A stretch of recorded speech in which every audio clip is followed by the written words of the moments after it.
As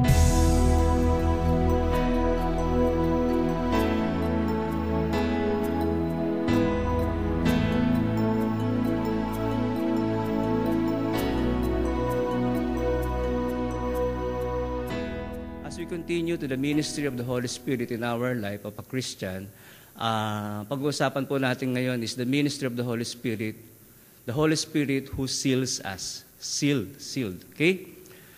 Sa amin pong kumpanya, sa trabaho ko,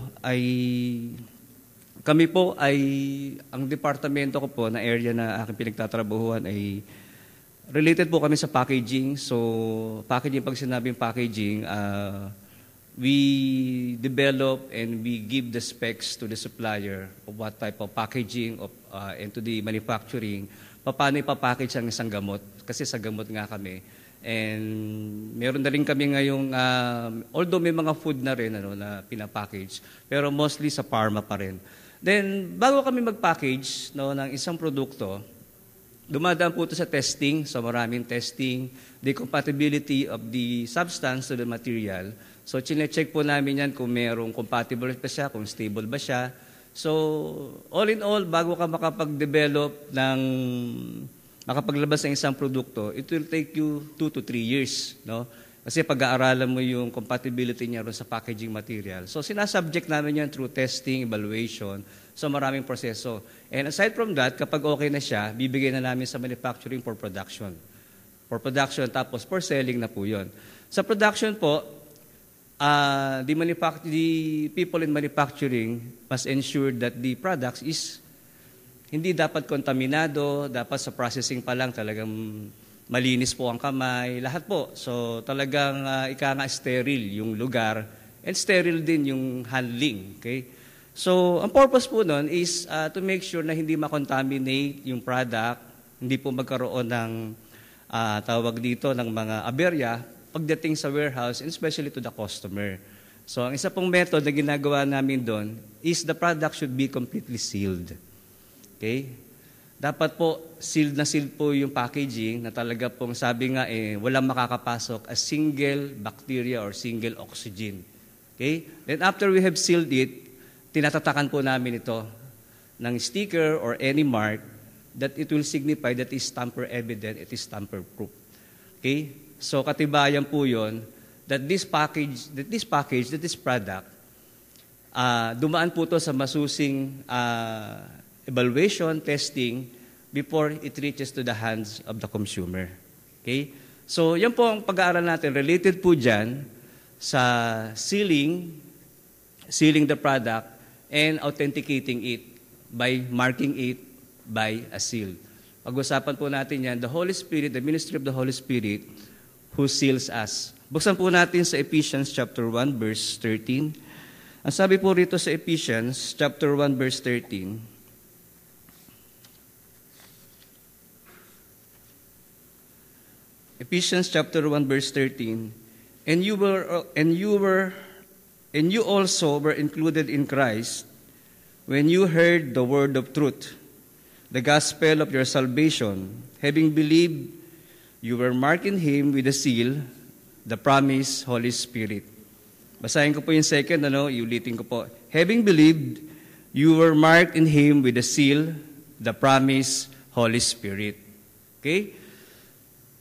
According to Ephesians 1:13, sabi rito, when we heard the word of truth, which is the gospel of salvation, we were included in Christ.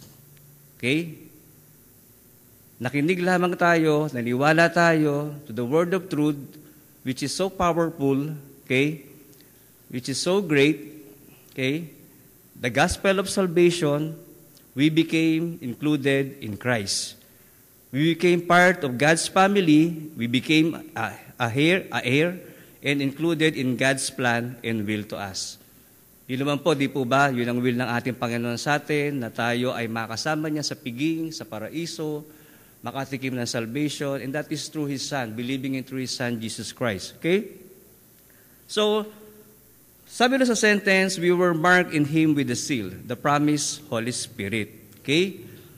We get the seal or the mark of the Holy Spirit when we believe and have faith in the gospel of salvation. We were marked with the seal. The seal is the Holy Spirit, which was marked on us as an indication that we are now with God. So markado na po tayo, sabi nga ron sa magandang balita, Biblia, katibayan. Okay? Katibayan ito na tayo ay nasa Panginoon Diyos na. Okay? So sa panahon ngayon, marami naglalagay ng mga marka sa kanilang katawan, pero hindi ko lang kung ang mga markang yan, kung ano ang sinisignify, kung ano ang sinasabi, pero higit sa mahalaga, mamarkahan tayo na tayo ay nasa Diyos na. Okay?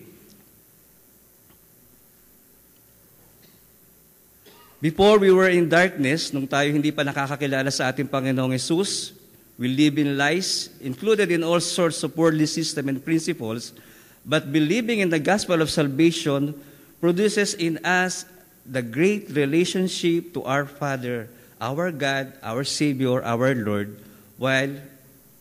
and consider us His sons and daughters. Okay? So this relationship and status is authenticated in us by God through the Holy Spirit. So tinatakan po tayo. Okay?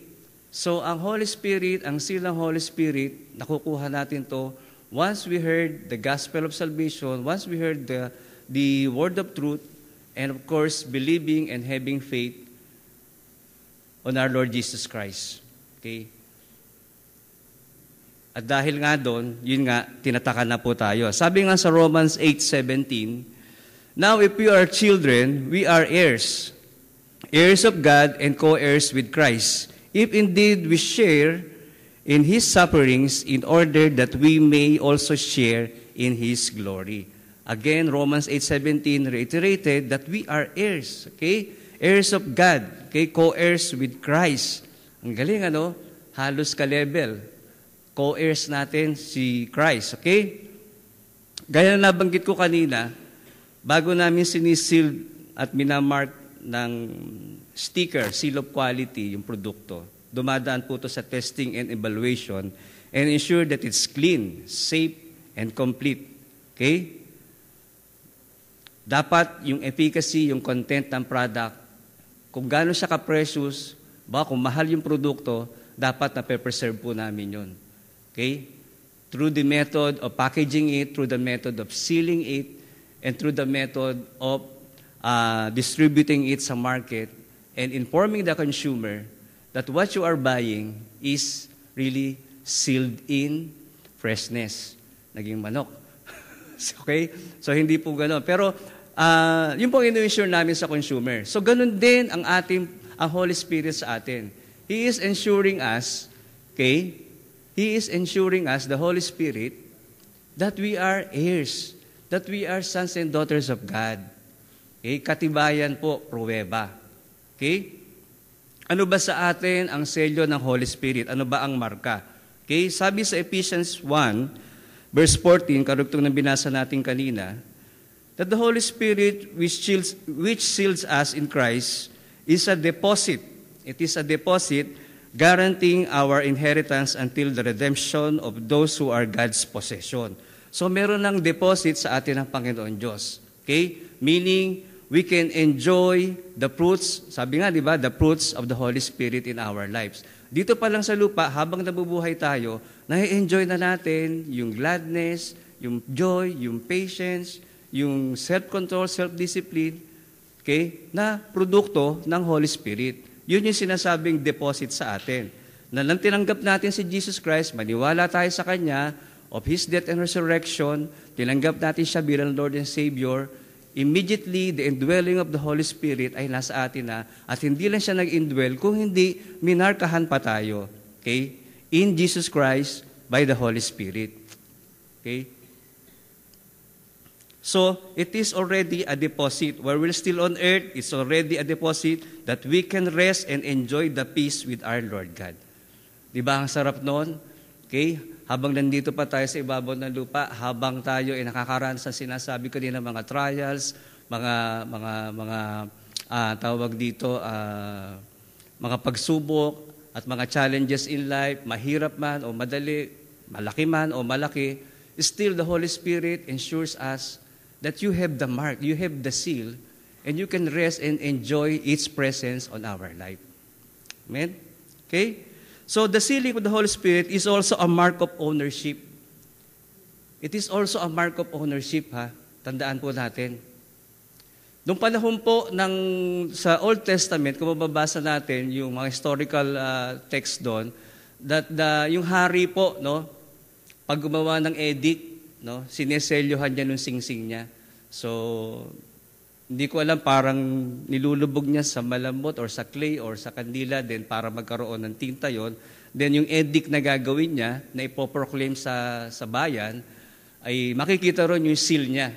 Meaning, okay, hindi pwedeng baliin ang edict na ito, hindi pwedeng baguhin kasi naselyuhan ng hari. Merong may-ari niyan. Hindi mo basta pwedeng galawin, ang gagawin mo lang, sundin niyan, you have to comply to that seal. Okay?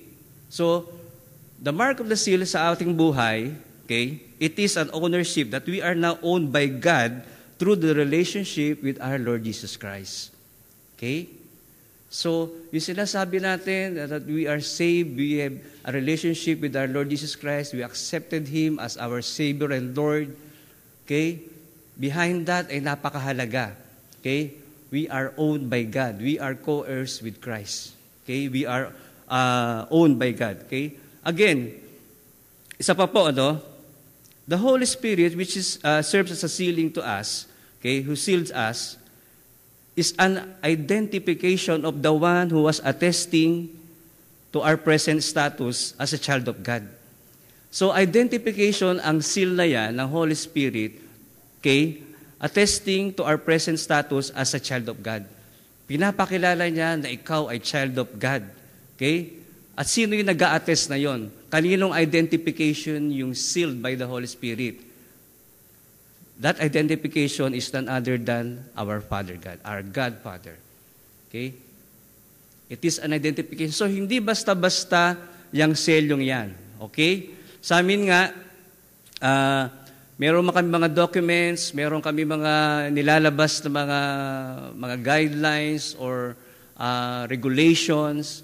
Then, at the bottom of it, minsan nilalagay yung, familiar kayo do, ISO, ano ba ngayon? ISO 2000. So may mga ganon, meaning dumaan siya sa seal po ito, tapos andun yung seal ng ISO. Meaning nag-comply ka sa mga standards, sa rigid testing, ibig sabihin yung sinulat mo regulation, ibig sabihin yung product na nilabas mo is talagang effective at trusted when they saw that seal, kapag nakita yung seal na yun. Okay? Bagamat sa panahon natin ngayon, sabi nga, ang seal, napapagawa lang ho sa recto. Totoo naman po, napapagawa sa recto ang seal. Yun nga lang, hindi natin alam kung talagang nag-identify ba siya at nag-a-attest nung may-ari nung seal na yun. We can never know. Okay? Marami hong gumagraduate, misa nga hindi graduate, pero may selyo, nakakapagpagawa sa recto at meron hong lisensya. Yan ho yung nagagamit sa abroad. And I can attest to that dahil po may mga kaklase po ako na hindi nga ho graduate pero license. Kilala po sila sa abroad that they are a licensed architect. Okay. May selyo po. Lahat po, sinelyohan nila para katibayan. Okay? Pati po yung t-shirt nila, sinelyohan po nila.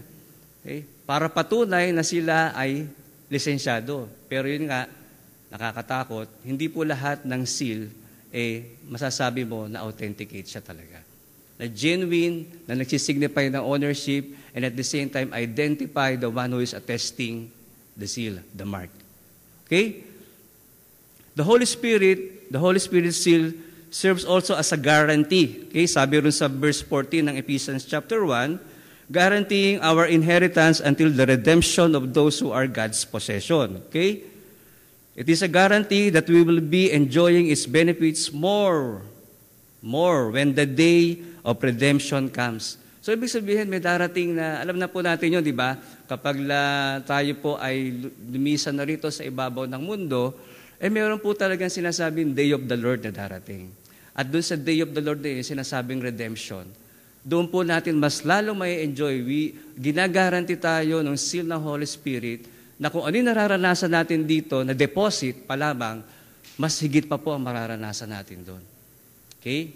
Mas higit pa po ang mararanasan natin doon. Sabi nga sa Matthew chapter 25, verse 34, Then the king will say to those on his right, "Come, you are blessed by my Father. Take your inheritance, the kingdom prepared for you since the creation of the world." So may guaranteed, since the creation of the world, guaranteed tayo na meron tayong ma-enjoy na ibang klaseng redemption by the seal of the Holy Spirit when we accepted Jesus Christ as our Lord and Savior. Amen? Then, lastly, how do we treat and respond to the Holy Spirit, to the mark or to the seal of the Holy Spirit? Sabi po sa Ephesians chapter 4, verse 30, Ephesians chapter 4, verse 30, "And do not grieve the Holy Spirit of God." Again, sabi rito, "Do not grieve the Holy Spirit of God with whom you were sealed for the day of redemption." So again, inulit niya ni Pablo rito sa Ephesus, okay, you were sealed for the day of redemption. So dapat may pangako, may guarantee, okay, sinelyohan ka, pagdating ng redemption, ito ang iyong mapapala, ito mahihita mo. So, gumawa ka naman ng magandang bagay. Pakisamahan mo naman yung Holy Spirit. Do not grieve the Holy Spirit.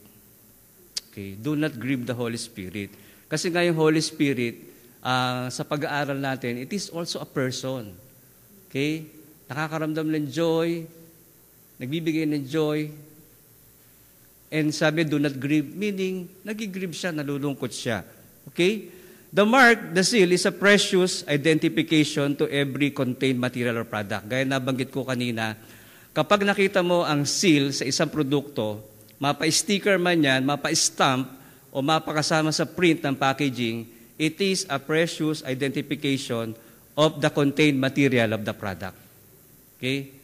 Kaya nga meron tayong sinasabing, do not accept if seal is broken. Or do not accept kung wala yung seal. Okay? We are so precious to God. Naniniwala po ba tayo ron? We are so precious to God that He gave to us the word of salvation and sealed us in Him by the Holy Spirit. The one who seals us, which is the Holy Spirit, has an immeasurable set of standards. Kapag kami ay nagsiseal ng package at kapag tinatatak na namin yung seal of excellence or seal of safety or seal of assurance that this product is good and well-contained, meron po kami sets of standards. We prepare sets of standards. Okay? The Holy Spirit, God, has also a set of standards. But God's standards, the Holy Spirit's standard, is immeasurable set of standards that no one can achieve or reach for it. Wala hong makakaabot dun sa standard ng Holy Spirit na sinelyohan sa atin. Pero ibinigay po ito ng ating Panginoon Diyos sa atin. Only through His Son, who suffered for our redemption from sin. Through our Lord Jesus Christ, binigay niya pa rin yung selyong yon. Kahit hindi tayo nakarating sa standards niya to receive that kind of seal from the Holy Spirit. Okay? The one who seals expects us to be in likeness of His Son. Gusto ng Panginoon Diyos, maging Christ-like tayo. So, indwelling of the Holy Spirit, sinelyohan po tayo, minarkahan. So, God is expecting us to be Christ-like. Habang nandito tayo sa ibabaw ng mundo, sabi nga, deposit, nararanasan mo ang benefits, ang privileges ng Holy Spirit. So, dapat, do not grieve the Holy Spirit. Sabi nga ron sa Ephesians chapter 4, 25 to 32, sabi ron, okay, binibigyan na tayo ng instruction as children of light. Okay? As children of light, God expects us to, sabi ron, therefore, sa verse 25 ng chapter 4, therefore each of you must put off falsehood and speak truthfully to his neighbor, for we are all members of one body. So recognize that we are member of one body. Okay? One way of not grieving the Holy Spirit is respecting our brothers and sisters in Christ. Okay? Remember that we are one body. Okay? Remember that we are a part of the body. So dapat nakikipag-cooperate tayo, nire-respect natin ang kapwa-believer natin. And in 26, sabi niya rito, in your anger, do not sin. Do not let the sun go down while you are still angry, and do not give the devil a foothold. Okay? Never give the devil a foothold when you are angry. Anger, sabi nga, hindi masamang magalit, pero kapag ito pero delikado to because it will lead you to sin. Pwede kang magkasala. So we should be very careful to it. Okay? Then sabi rin sa 28, he who has been stealing must steal no longer, but must work doing something useful with his own hands, that he may have something to share with those in need. Okay? So you must work, share, and refrain from stealing. Hindi sinabing do not steal, but he who has been stealing must steal no longer. So we must check our lives. Hindi nga tayo nare-report na nagnanakaw tayo, but deep inside, baka something may nananakaw tayo, ideas, kung ano man, no? Kahit maliit na paperclip yan, inuwi mo, ninakaw mo pa rin po yan. Okay? So, work, share, and refrain from stealing. Then, sabi rito sa 29, do not rely on any unwholesome talk come out of your mouths, but only what is helpful for building others up according to their needs, that it may benefit those who listen. Encourage each other. Encourage each others by what comes out of your mouth. So we should be very careful kapag lumalabas sa mga bibig natin ay hindi raw kanais-nais, nakakos ng discouragement, nagkokos ng argument, nagkokos ng dispute within the members of the body of Christ, we are grieving the Holy Spirit. Amen? Then sabi ron sa verse 31, get rid of all bitterness, rage, and anger, brawling, and slander, along with every form of malice. Okay? Medyo mabigat-bigat ang sinabi ni Paul. Meron ng bitterness, meron ng rage, meron ng anger, brawling, and slander. We should control ourselves. Simple lamang. Self-control. Mag-ingat po tayo. Pigilin natin ang sarili natin. Kontrolin po natin. Let us not control others. Control ourselves. Okay? Hindi natin makokontrol ang others, ang ibang tao, but still, we can control ourselves. Okay? And lastly, sabi rito po, sa verse 32, be kind and compassionate to one another, forgiving each other, just as in Christ God forgave you. Be compassionate and forgiving. Isa, napakahirap po, no? Sabi na, forgiving pa, tas compassionate pa. So, it's the other way around, paikot-ikutin natin, dapat may compassion ka, at the same time, di ka na may compassion, nagpapatawad ka pa. Okay? To conclude, we are all children of God and marked by a seal which identifies power and authority. Okay? That seal has power and authority and a guarantee which is immeasurable inheritance from our great God. Yun po ang selyo ng Holy Spirit sa atin. So let us preserve, take care of it, and always give a high and precious importance to Him, which is the Holy Spirit, okay, who seals us through Christ. Let not evil contaminate us. Tandaan po natin, let not evil contaminate us, because the sealing of the Holy Spirit is always on our side, always on our protection. Okay?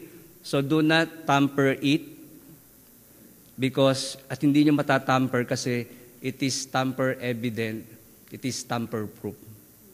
Okay? Sinasabi to not accept is seal is broken, but the Holy Spirit, the kind of seal that He has given to us, cannot be broken, it cannot be tampered. Amen? So salamat po, and may the ministry of the Holy Spirit be always with us, especially its sealing ministry. God bless us, at magandang gabi po.